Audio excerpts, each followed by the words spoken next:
Hi everyone, welcome back to Life Crystallized. Today I'm going to be showing you how to make an all-natural whipped body butter with 4 simple ingredients. Now you can use this body butter literally from head to toe. You can use it in your hair, on your face, and all over your body. It's also safe enough to be used on children and infants.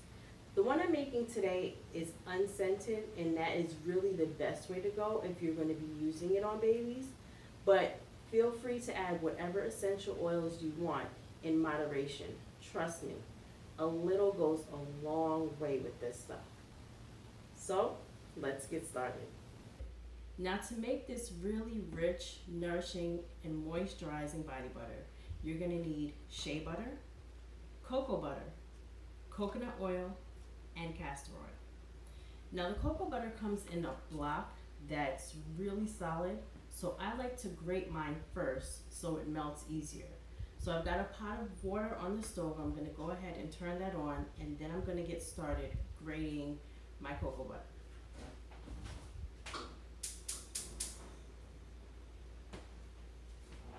I'll be using the double boiler method, so I'm going to put my butters into the bowl. I have just a little bit of water on the stove. It's not enough to reach the bottom of the pot. It's just enough to create a steam, and the steam is what's going to melt our butters. So I'm going to be using equal parts cocoa butter and shea butter. And I have a kitchen scale here that I'm going to use to measure all of my ingredients.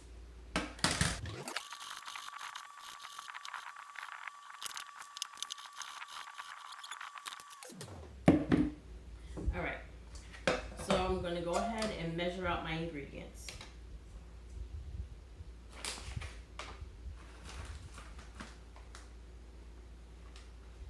The shea butter also comes in a block, but it also melts a lot easier than the cocoa butter, so I just put it in the way it is. I'm going to be doing 8 ounces of each, so I can get,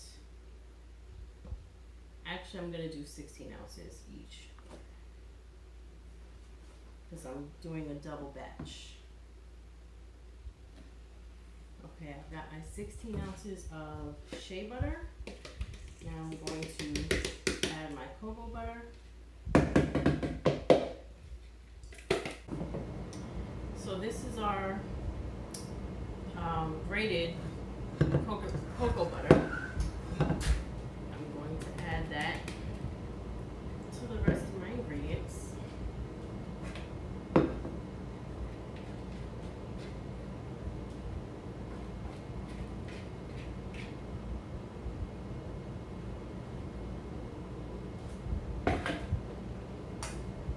And it is pretty hot today, so it's melting pretty fast.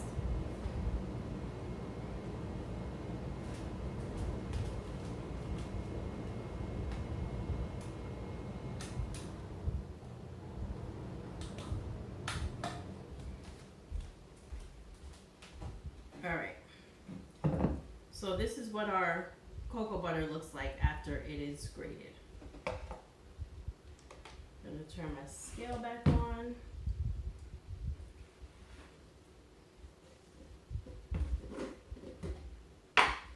And now I'm going to add the coconut oil.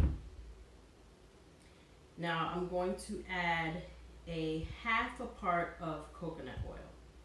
So I used 16 ounces each of cocoa butter and shea butter. So I'm going to use 8 ounces of coconut oil.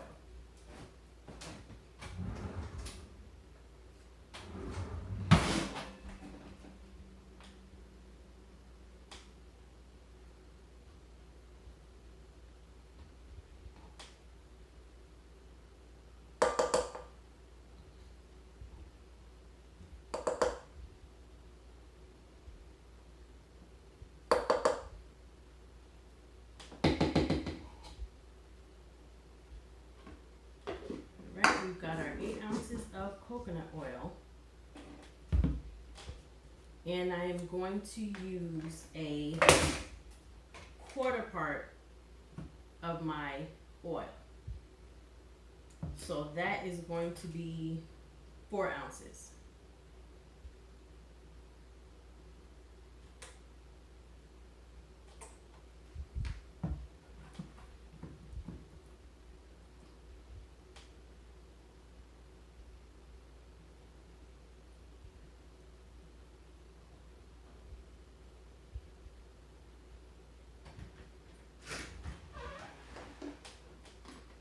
All right.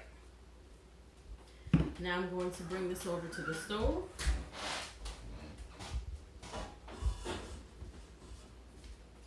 And get that all melted. So I've got my double boiler going, and I'm just going to stir as my oils and butters are melting.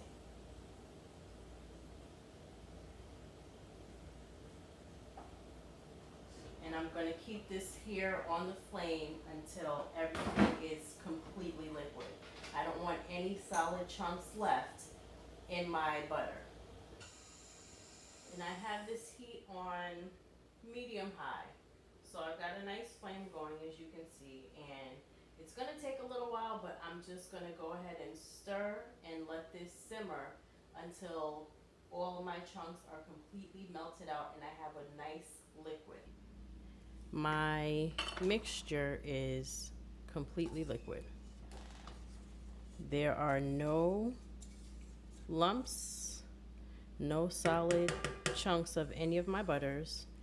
It is a completely liquid oil, and that is just the way we want it. So I'm going to let this reach room temperature. I'm going to let it cool down to room temperature, and then I will put it in the fridge. And after it's solidified, it's mostly solidified, I'm going to whip it with my stand mixer. You can also use an immersion blender or whatever you have on hand. But I'm going to wait for it to cool to room temperature, put it in the fridge, and when it's mostly solid, I'm going to whip it so I get a nice soft butter.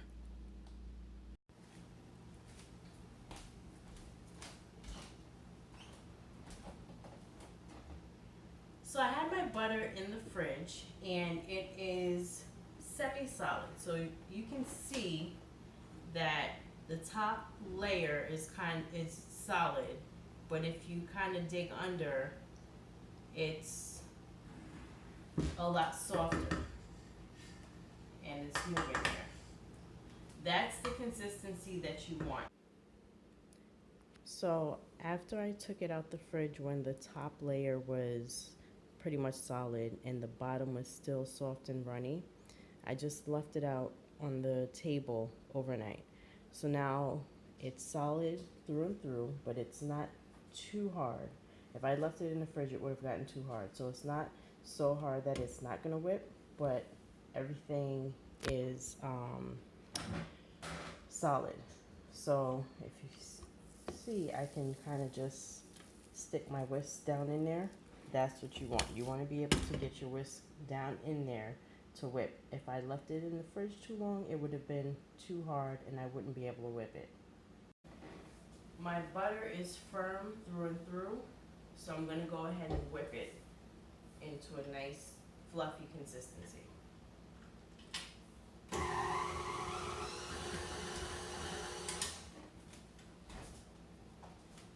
Now at this point, if you'd like, you can add essential oils to have a nice scent to it, or to give you a nice aromatherapy.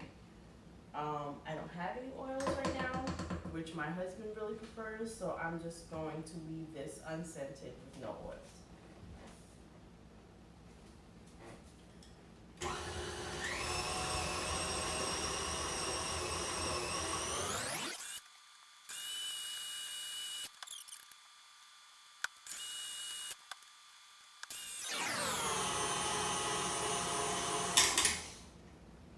Now you can tell that everything is whipped when, well, for this one I had some yellow shea butter, so when the dark yellow color gets light and you can tell that everything is nice and fluffy, that's when you're ready to stop. So you can see that my butter is a little lighter than it was when I first started. And it's nice and fluffy, which is exactly how we want it. So at this point, you can go ahead and put it in your containers and it's ready to use. I'm gonna go ahead and put mine in these glass containers. I got these from Walmart a few years ago, so this is what I just always use to put my butter in, my body butter. And you can see that this is really nice and fluffy. It's super easy to just go in here, and I like to knock mine down so I can get it nice and full. And there you have it. All natural whipped body butter.